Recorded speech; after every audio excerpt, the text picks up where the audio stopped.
All right. We're live. Keys to home. Yeah. Y'all had your fancy glasses, so I had to get mine.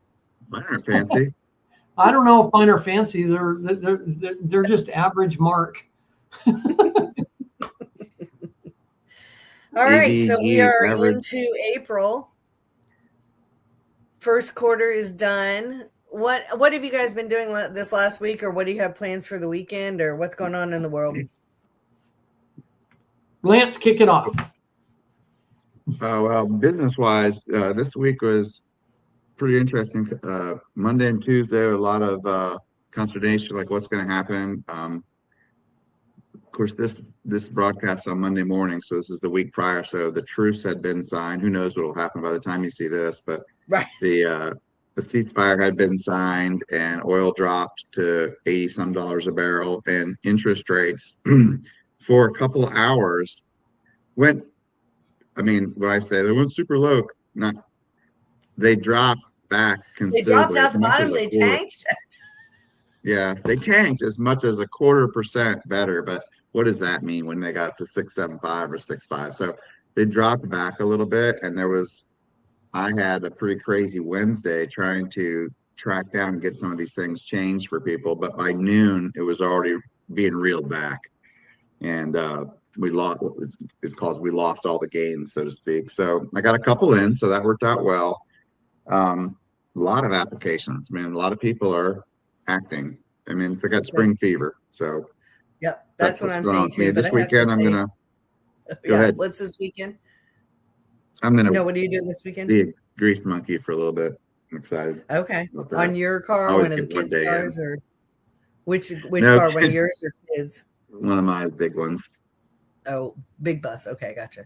Yeah. I have to say really quickly, I was carded for a drink the other night, and they asked me, like which whatever Tennessee, it's like they card everyone unless you look like you're under 90. That's the law. And so they look at it and they had to type it in, and they're like, "What are those last two digits?" And mind you, this was like at a grocery store, so it was a younger person who was doing it. And I said 6'7", and they just busted out like that.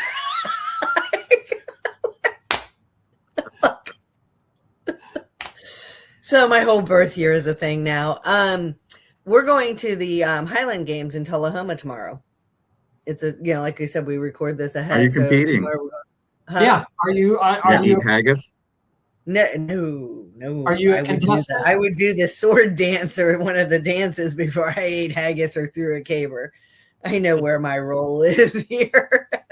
I do want to share some stats with you guys since we were talking about stats and what's been going on. So the ice storm affected a lot of things. Lance, share really quick what you just told me that it affected that I didn't know, the Tennessee ice storm. Oh, we have our IRS has extended through May 22nd in a lot of counties. There's a certain amount of counties. It's like 22 counties in Middle Tennessee that were affected by the ice storm. We now have an extension of a month and a week. I probably don't. Yeah, I'll look it up while we're talking. Because I didn't get smackdown down here. Okay, but for those of you who think you were impacted, for sure, I would say Davidson County. If you live in Davidson County, but Lance will get the link. Maybe you can put it in the comments on the show or something. Okay, so that affected business. We talked about how the kickoff of a kerfluffle affected business as well. And so we hadn't been able to get a really clear picture of a lot of the stats going on. I had a closing yesterday, went under contract, pre-list, have a buyer under contract, getting ready to list another listing, and have 2 buyers to follow up with Lance on, and then another buyer, see if they're ready to move too. My nose is tickly. I gotta sneeze. I am too all of a sudden. We are still in a neutral market, but March is showing stronger activity. Inventory was up 16.7% year over year, but demand has also picked up, which is good. Closings were up 6% March over March. And they were up 23.4% March over February. Wow. That's really solid. good. Those And are that's solid. what we were talking about. Like people are like, okay, this is what it is, right? Pending sales were up 30% year over year. Months of inventory dropped from 4.7 in February to 4.0 in March. So what does that mean? It means if every buyer out there bought, it would take 4.7 months and now only 4.0 months for the inventory to be absorbed by the buyers. So showing homes are being absorbed faster despite more listings coming on. So had we had this more of a static number of listings, we would have had even more edging neutral towards buyer market or seller market. So price is also stabilizing. I know Lance is going to talk to this, but in March, pricing began to stabilize. Price per square foot increased 2.1% from last month, and it was flat year over year. Don't love flat, but I also don't love huge ups and downs. Average sold price increased 3.8% month over month, and the median sold price increased 1.6%. Homes are still taking 50. This is on the Middle Tennessee market, 53 days on market to sell. Again, those are the ones that are more aggressively priced. If you want your home to sell faster, it's going to sell at the same price. You know what I mean? But get it marketed well as a coming soon, put it on the market, do your open houses, get the word out there and price it efficiently. It may not be those 53 days. So keep that in mind when you find the house you want that you're trying to sell your house to buy, if you're not using HomeLight or one of the other companies like them. So sellers are averaging about 96% of their original list price. That's good to know. Slightly improved from February. Now, do you guys remember 2 weeks ago I talked about my sold status? Yeah. Percentage? I think Yep. 97% was the lowest I went. And that was back in 23 where people were very aspirational. So I'm still running 99 to 100 because by and large, I'm still having my sellers be very realistic. And apparently my very forthright discussions with them are helping them, you know. A thing that they're noting is worth watching in April is interest rates. The 10-year treasury, which mortgage rates closely follow, has moved down in the last couple of days. This is a couple of days ago. That wouldn't impact March data, but if that trend holds, then hopefully that helps keep this going and growing into April and May, which is a very hot time of year regardless. Even though Tennessee is more temperate and we stay busy year round, we still have a little surge in that May, June, July time period. So overall, March was stronger than February. We want to see that continue. Buyers are active, but being still very selective, which is what I'm telling my sellers. And my listing that I have coming up is at a very modest price point, and the competition for it price wise is like it's $11.75 ish square foot, and the competition for it is new construction 3-bed 2-bath of 1040 square foot, but not great curb appeal. Like the little cottage that I have, it's got a covered front porch, it's got a deck, it's on 2.29 of acres. So it's not a teeny lot that you're butting up against neighbors. In fact, it's got a nice hedgerow so you don't even see your neighbors. And across the street, it's woods. And this is something that's probably going to get AI clipped. And if it doesn't, I'll clip it. It's a 2-bedroom flex room with 2 baths.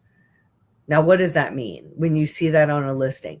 It means that the perk for the septic system, you have to have 100 field lines per bedroom, and you have to have a backup field of the same. So a 2-bedroom, 200 field lines, and a backup 200. And it can't be where there's a well, a stream, disturbed soil. So this lot has an old well on it that could be reinvigorated, and it's got a big tree. So because it perks for 2 bedrooms, I cannot legally market it as a 3-bedroom. So you can say it's a 2-bedroom and a flex room. And if I showed you the floor plan, you would not be able to determine between 2 rooms, if one was bedroom A or one was bedroom B on a regular 3-bedroom, if it was on sewer, which one was which, because it's a flex room that can be an office, a bedroom, a sitting room, whatever, but you cannot legally call it a bedroom because of the perk. So when you see that, that's something to know. But that's also sometimes why I set my search for 2-bedroom, because there's very few 2-bedroom houses built. That's interesting. I didn't jump in right away on that after you were done talking there, Jennifer, because this is really sinking in for me. People are not waiting around, and they're not, based on the numbers that you just laid out to me. You know, look, people are not sitting on the sidelines any longer. Is what it they're sounds. Ready. They want ready. to buy. They just need to see something that is worth buying. That's right. why aspirational pricing, this is not the time for it. Right. And not only that, but look, I'm sorry, but 6%, 7% interest rate is not a reason to not buy. Stop thinking that is a reason to not buy. Okay. Yeah. You don't have, here's the reason why I'm saying this. And yes, I am animated on it. And the reason why is because what is the supply on the market? If you're going to sit there and think, oh, I'm just going to wait for a different interest rate, and the supply on the market is dropping, you're never going to get into this market, period. Yeah. And the only reason that there is a supply is because people have been waiting for an interest rate drop. And like we have been saying for a year and a half now, when the rates drop, there's inventory is going to be short. We are short inventory. Right. And you want to already, if there's a house that fits what you're looking for, and it's your forever home, maybe maybe it's a stepping stone. Yeah.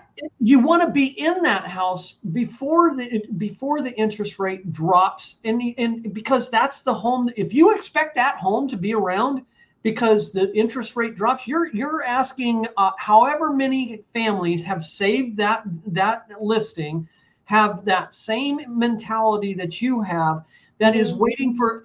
You need to get ahead of that. The other thing that comes to my mind when you were talking is other than the numbers that you just laid out, this is my personal opinion. I'm taking my coaching hat. I'm going to twist it that way a little bit. But, and this is political, Jerome Powell is out in May. Sure is. And that's part of it too. And let me ask you, from a finance point of view, as a homeowner, what happens when the price of your house goes up? You have earned equity. So are you wanting to sit on the sidelines, or do you want to be ready when that house gets in? Would you rather buy the house now at $450,000, and then as everybody starts getting in the market, even if you're not going to sell soon, then get in the market and then have it go up to $465,000? And here's the other thing: if you're like, oh, but I need my house that I'm going to sell, I need more money from it to buy the next house. Well, guess what? They're going up together. Yeah, exactly. Let me ask you this, Jennifer. Do you guys, and this is also for you too, Lance, do you guys think that because there's a large number of buyers sitting on the sidelines, we are starting at the numbers that you pointed out, 23%. Read that number, that percentage again. It was 23% year over year increase in from March to March. 23.4 closings were up 6% year over year, and 23.4% more than in February. Now, some of that was the closings were lower in February because people weren't running around in the ice storm contracting. Okay, it was a double dip. My question for the both of you is 23% month over month increase. Small amounts of homes on the market. Do you expect that we won't see 2022 again? We're not going to see that. But do you expect that this is going to be an enhanced opportunity for sellers to increase the cost of their homes, knowing that there's going to be a large number of buyers coming in, knowing that there was an increase of 23% month over month? Do you guys expect a frenzy, a minor frenzy? Let's call it that. So so a couple of things. Buyers, I don't think are ever going to be that crazy again, nor should they, because some of them are getting burned. I've told you that there are some houses, not my clients haven't had it, where they've sold and had to break even or brought very little to the table. Yeah. Some of them have had to bring to the table. All of mine so far have had proceeds returned on their purchase, right? Yeah. But buyers are not willing to get into the house where they may have to then turn around and bring money to the table because they sold it for too crazy. But buyers are incredibly discriminating. And I do think that we are going to see competitive markets for buyers. Get yourself together, save up some money so you may not have to ask as much from the seller, whether it's closing costs or your agent's compensation. And if it's a competitive market, by God, I would think that's when you would want a Sherpa, an agent, to guide you through it instead of trying to go on your own by saving that money. You know what I mean? And then the other part of that is if you are a seller and you're going to be, know that you're going to be selling, especially if you're buying, you might want to consider doing that now. Be looking very hard at homes that would fit your needs before they escalated up. But if you're going to wait because you want more money from your house or you haven't seen it yet, you better get your house in tip-top shape. That was another thing I wanted to share. We talked about when you walk up to the house, things that make you go, oh, I don't know. Dead plants, burned out light bulbs, the doorbell. For Mark, it was the grass situation. But that makes him go, huh. The other thing is odors in the home. And when you have Skyped and video showings, which I've done because I, military or out of town clients, you can't see that as much. But is there a strong aroma? Like, do you do fish fries or do you fry grease or do you, God help you if you smoke or have a cat, that we call that a $30,000 cat, or, smoking, take 33, a good chunk off. But even just a cleanliness, like Tim's house in Ohio that he's getting ready to sell, it's been clean, but now it has been deep cleaned because that's what I've been doing. I've been wiping down the baseboards and getting rid of old dust in places that you don't usually get to. We painted the walls, which gives it a freshness. All those things. They increase your value. Like I told the buyer that we've got a lot of competition with these little new construction houses. I said, you have got to make your house be one of the 5 that they say, I wanted to see these houses. And one of the 10 overall that they might look at when they go see houses. So we need to look at your curb appeal. We need to make it very homey and priced right. So let's throw this. Lance, I know you're probably chomping at the bit to talk. All right, brother. But I'm going to throw this out. I love the fact that you talked about odors in the home, Jennifer. I think that is one of the for me because I'm always looking for what would be the next opportunity to buy a rental property, and increase my portfolio in that sense. Number one, I've said this before.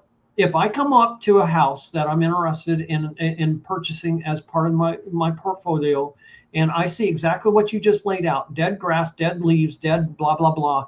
The outside, dead house plants, dead flowers outside. Yeah, the curb appeal on that house. I immediately tell my realtor, take $15,000 off the price, because the amount of work that can go into landscaping, getting the house presentable, is $15,000. That's what it's worth. You're talking about replacing doing landscaping and putting new plants and trees in, or taking that stuff out. That's not cheap. It's expensive. But if you're the seller and you're doing it yourself, smarter, and you're going to gain that money back without having to expend it. Right. And it may not be $15,000. That may be an exaggeration, but it's based on, there is a certain amount that I do tell them, okay, take it off. Okay. Secondly, you walk into the home and you smell things that, an odor, and you're immediately asking yourself, at least I am, did they have pets in here? Is the subflooring messed up? What else? one else Yep. can, you got to think, people that are they're selling your home. How would you react if you walked in? What you're waking up in your buyer's shoes, and you're walking into your own home? How would that person? How would you react if you experience the same thing? So I just did some quick research. I love the idea of doing this. A professional indoor air quality test, national average costs $400 to $500.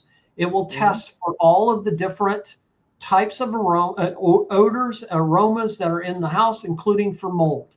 You can Yeah, now and they that's can go becoming more. upwards. Yep. Air quality is becoming a more commonly. It's not. I wouldn't say it's even above 50%, but more buyers are doing it than ever have in the past. Correct. And also, in my seller's defense, sometimes you have nose blindness. So if I, as your potential listing agent, come in and go, I'm not trying to offend you, for God's sakes. I'm trying to get your business. So why would I tell you something like your hair's a mess, your house smells? Basic. This is the information that I got. Basic testing, $285 to $563 for general pollutants. In comprehensive testing can be expensive, can exceed $1,000. But you can test for mold, asbestos, just volatile or organic compounds, and radon. Which I know radon can be a big deal, especially in soil. I think it's a soil. It comes from the rock crevices and the underground compartments, and it is a bigger problem in Tennessee. Yep. And I was kind of buying my house as is, so we weren't. It was you can test on your own and mitigate on your own, but it's a good thing to test for during your sales process, because if there is radon, then the seller is almost always going to have to fix it, because the next buyer is going to want it fixed too. Right. And it's not. It can be a couple $1,000s, but buyers hear it and they're like tens of thousands of dollars. Yeah. So let's lay this out. You're selling a $450,000 house, but you don't want to spend $350 for a test. Well, some sellers don't want to do things ahead of time, or they don't want to do inspections ahead of time, because what bothers you may not bother me. Right. And That's so leave true. it to the buyer to test and see what they want to do. But if something has been brought to your attention, if you have the margins to do it, and sometimes that is the problem. These people have bought their house too high, so they quite frankly don't have the $3,000 to fix a radon or whatever. But that's why the deep cleaning, and that's even the thing like the light bulbs. Right. I try and tell people to put all the same light bulb, and there's a specific one, I want to say it's soft white, throughout the whole house, because when you walk under different lights, it gives you a perspective of, is this room dirty, or is this like, it gives you a different feeling. So those things are really important on it. Mark, what have you been seeing, kind of speaking of money from your house? And speaking of the World Cup, I gave you an idea of maybe making $25,000, but you decided it was not a good deal, because sometimes even though it's a good opportunity to make money, it's not a good opportunity for you. And we were talking pre-air that, especially when you're in debt and you're stressed about it, or you're achieving your goal and you want to go harder, you might be presented with an opportunity. And how do you analyze, is this worth the risk to have this money? Yeah. And it's a personal opinion for, everybody involved, but tell us what we were talking about. Yeah, absolutely. Everyone, what Jennifer's talking about is the FIFA World Cup is coming to Dallas. That's where I live. And right now, short-term rentals, we're hearing that some short-term rentals are going for $25,000 per month. There is a rule out there called the Augusta Rule. Check into that. Yeah, I did. The Augusta Rule gives homeowners the ability to not report income made from their rental property up to 14 days. And so you can avoid taxes within that 14-day window. Okay? Time out a minute.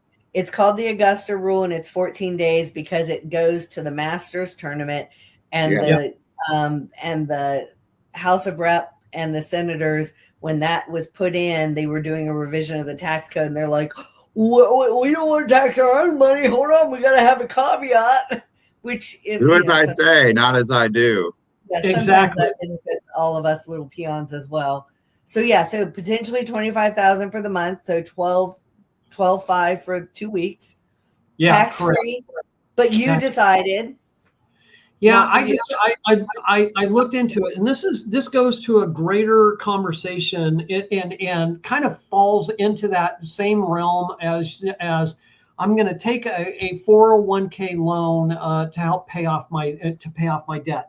Number one, the larger conversation to this is the shiny object. The shiny quick silver bullet. I get out of debt if I just do this. But you're focusing in where a coach can come in is to focus in not on just the shiny object, but if we're willing to accept the shiny new object over here, then we have to accept the fact that we may take on risks that are involved with accepting that shiny new object. So it would be great to know that you have $12,500 coming in. Everyone wants that, but what are you risking when it comes to accepting that? Are you open to whatever might happen to your home in those 2 weeks?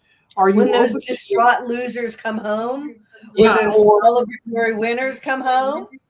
Or the loud, the noise, the HOA violations, just as we get very tunnel visioned into, I get $12,500, but oh my gosh, I didn't realize now I've got a problem with my HOA. I've got damage to the you don't know who these people are.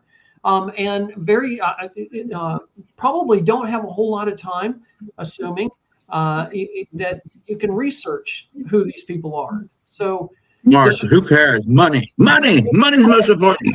I know. Hey, It's Mark, money. I have a question for you. Something I heard the Wait, other day. I want to post about this. Yeah. Okay. Right. So I heard. That's what matters. Yeah. I want your opinion on something as a financial coach. Okay. Oh, It has here been we your go. dream to follow your soccer team on a World Cup. Just set the stage, right? That's one of your lifetime goals and dreams. Like people have dreams of going to every baseball stadium. So it's been your dream. And this is a very good year for your team.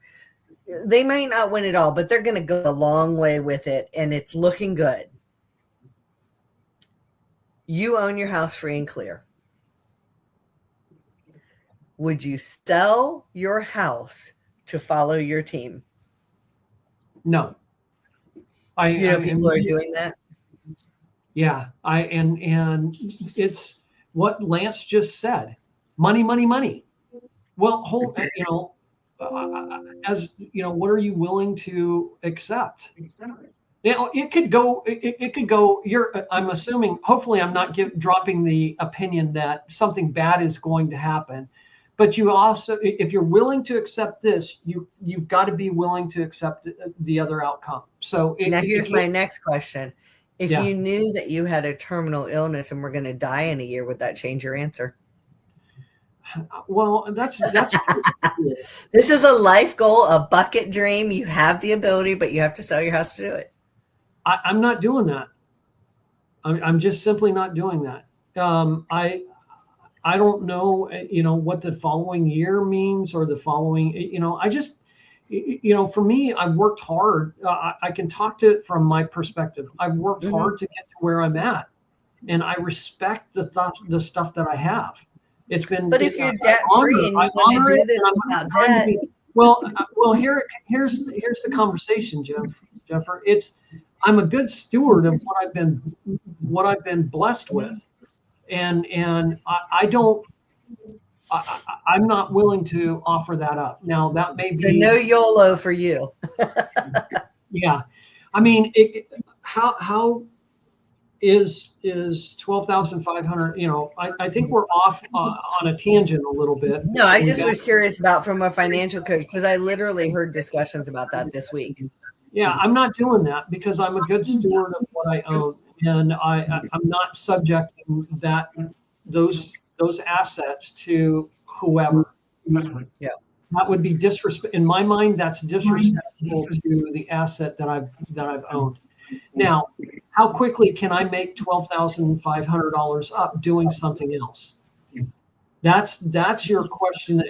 That's the question that we ask. And I mentioned the fact that we always look for a quick silver bullet to get us out from where we're at. When you take that path, you lose the opportunity to grow.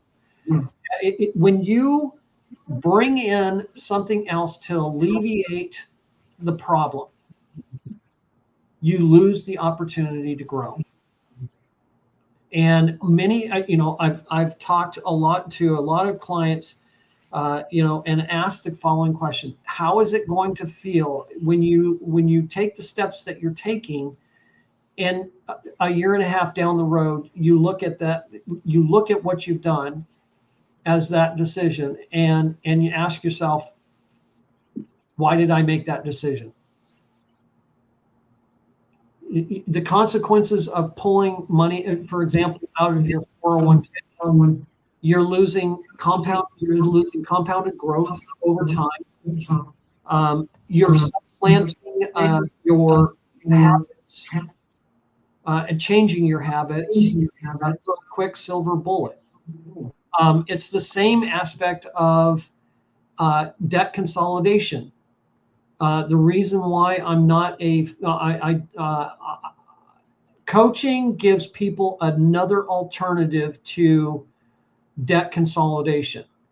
Debt consolidation, all that does is gives you another loan. It picks up the debt from here and moves it over and puts it down. It makes you feel like you've done something. You haven't done anything. Yeah, I'm looking forward to hearing all about the steps and the plans that you were teasing us with about pre-air, about like the stats and how you get things done. Lance, what else do you have to share about like this quarter and what spring's looking like? I think you said you were getting a flurry of activities in. Anything else? What's your thoughts on the changing of the Fed? Do you think that'll impact it at all, or be a slower over the course of the summer? Or, I mean, we don't have magic balls, but what's kind of your thoughts going into spring? Oh, hold on. Mute. There you go, sorry. What? It was muted somehow. Go ahead. I've been doing this for 26 years. And somehow I've been right about some of the stuff. So here comes Nostradamus. It's logic. So, it's knowledge. Yeah, it's cycles. This is what I think is going to happen. I think that the Iran thing is going to be resolved. I think that oil is going to go to some of the lowest it's ever seen. I think that I have heard that Jerome Powell cannot leave because he's under investigation right now. So until the investigation is wrapped up or dropped, he cannot be removed. I suspect the investigation will be dropped. He will be replaced. The combination of, for example, Wednesday when the ceasefire was announced, or Tuesday evening, the stock markets went up 1,300%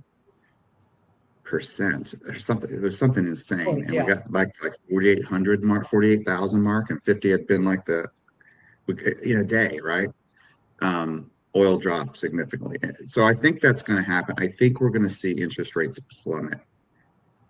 I think this summer is going to see interest rates in the mid fives and possibly in the high fours with buy downs. Jennifer talked earlier in the conversation about go ahead and repeat it, Jennifer. For every home that's for sale, or for every buyer, there's how many homes for sale. Will you repeat that? Oh, the stat 2 weeks ago was 2 to 1. Say it as a sentence. So For for every every buyer out there, there were 2 houses. okay. Wow. Now That we're is an edging accurate off that stat. because we had some good closings. Yeah, that stat, I Flip. want to disagree with it. You can turn it around, you can flip it and say, I'm going to add a word to it. For every active buyer, Mhm. right? We have, if you drive around wherever you're watching this from, wherever you're listening from, whether you're in Dallas in the whether you're in Dallas or you're in Franklin County, which Jennifer, I'm sorry to tell you, is not a disaster area. You were correct. So I you have knew to we pay your weren't. taxes on time. If you're in Jennifer's daughter and you're in the DC area, if you're near Langley, or if you're in Florida watching this, Columbus. everywhere Poplar. you look, there are very large scale apartments going up, not 100 units, not 300 units. We're talking 15, 20, 2,500 unit properties going up. There are Yeah. more people than ever that need a place to live. Okay. There is a supply and demand feature outside of what we're talking about, is that people have to have some place to live. And because there's a perception that they can't afford a home, they are going into apartments, which are not cheap.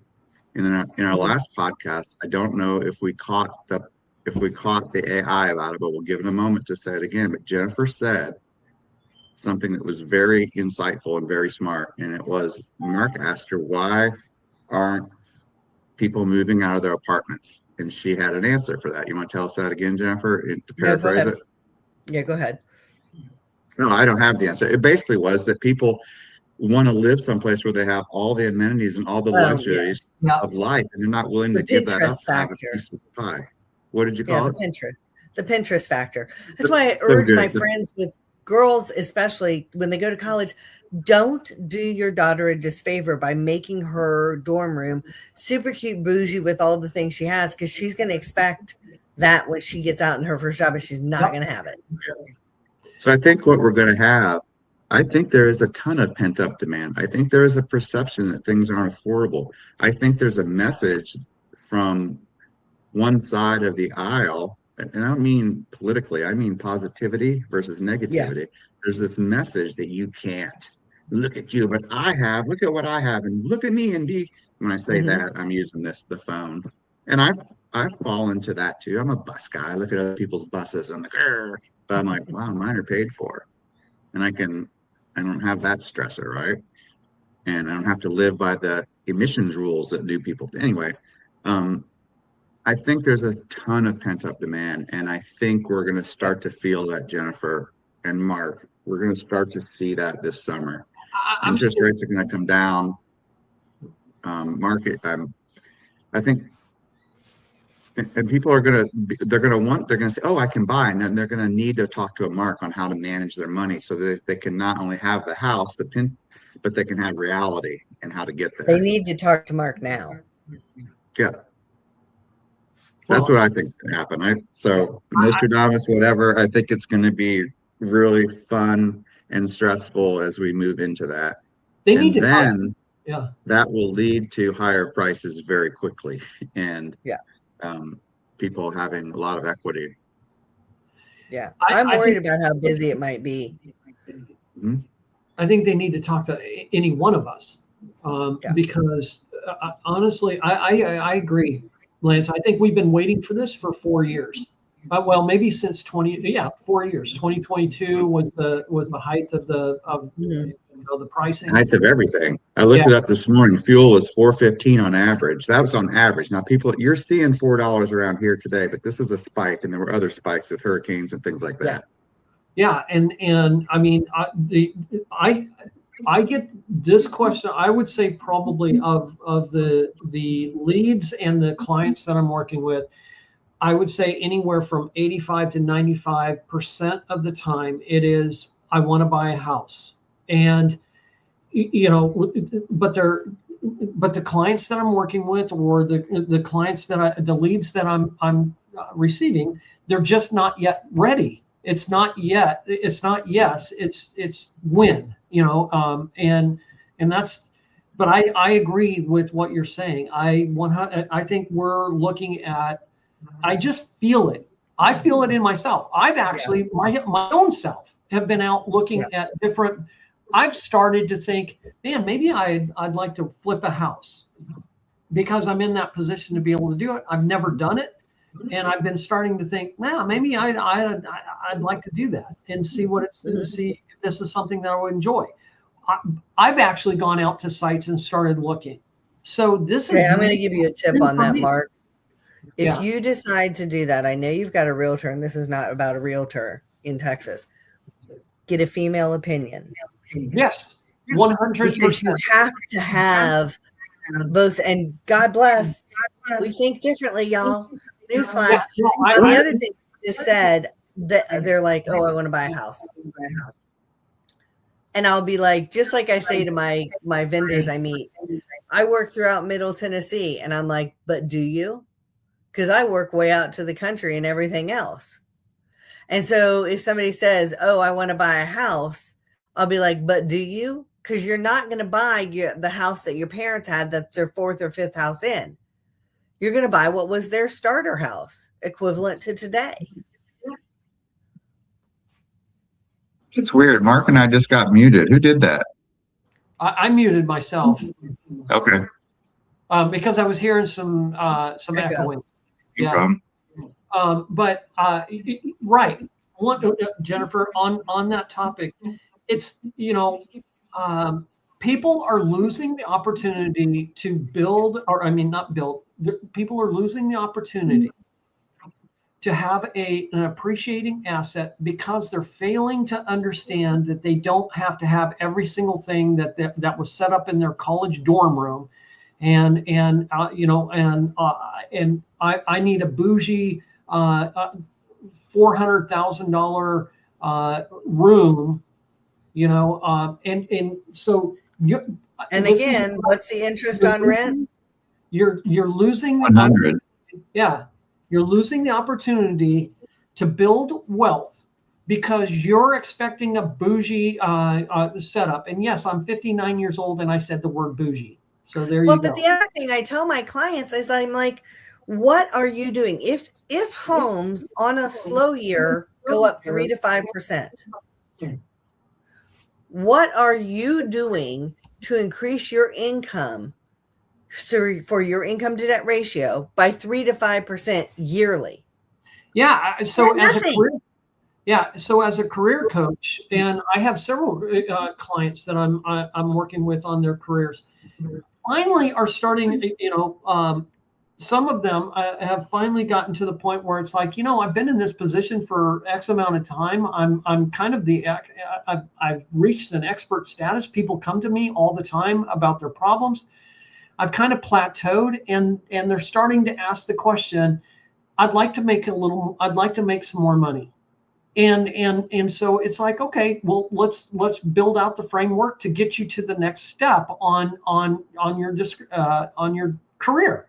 And so that's a really important framework for people. Or, if you have reached a point where people are coming to you and you're like a subject matter expert in your field, you've probably plateaued in your role, and you need to take the next step.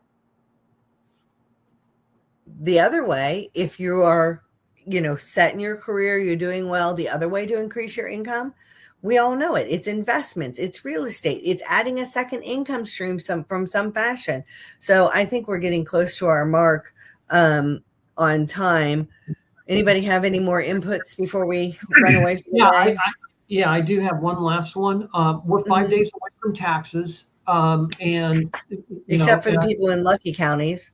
Yeah. By the time this drops, we're going to be a couple days away from taxes. Please, I'm asking people, do not think that you can just avoid filing your taxes. It's illegal, especially if you are trying to avoid something and you're intentionally trying to avoid it. That's illegal. File your taxes or file an extension. Well, in the same vein, I heard about the mandatory draft that's happening in December, and I was like, what? Oh, What? And what they found out over the last 39 years since we've had all men have to register for selective service between the ages of 18 and 26. Last year, they discovered that over 70% of people aren't doing it, as if they're not going to be discovered that they didn't. So last summer, Congress in one of the bills passed a law that said, well, okay, we're not going to send out the postcard. We're just going to auto-register everyone, which makes sense. And so that's been turned into a big fear-mongering campaign of that everyone's being registered for a draft. So true story, one of my cousins, and we have a proud military service. It ain't gonna happen. So go ahead. I lost your volume. There you go. We lost your volume for a second there. But yeah, you can't avoid the draft. You can't avoid taxes. True story. One of my cousins, it's a newsflash. Guys aren't always super mature at 18. Really? I know I wasn't. I mean, you don't always get your ducks in a row. Jennifer, I think that is the number one statement. We've got to start a list of phrases, and that is a number one, because I didn't grow up until I was 50. Yeah, you don't have your ducks in a row. So bless his heart, one of my cousins, the postcard came when he turned 18. And I think he was still in his senior year. There's a lot going on in your senior year. And the postcard got into the ether. He didn't think about it. Like he said, oh, and I'll look at this later. His parents didn't realize it had come and that he had not done it. And it was literally, I think, 3 to 5 years later that they were getting a new stove or something. And it had slid under the stove. And they realized he had never done it. And it has affected his ability to have different jobs because it does flag. Wow. I think when we titled this, I think when we titled this episode, the phrase that you just said, 18 men at 18 years old are not mature. I think that needs to be the tagline. That is going to generate. You are not mature. But you know what? To be honest, most girls are not either. I will tell you the girls that tend to be, ready? Tend to be, not always, the oldest daughters. Yeah. Not always, but they tend to be. Yeah, I think we need to lead with that title. You're not mature at 18. Or just you're not mature. Exactly. And then ask for comments. When was the age that you felt like you finally matured? I'm admitting 50. I'm a Toys R Us kid. I refuse to grow up.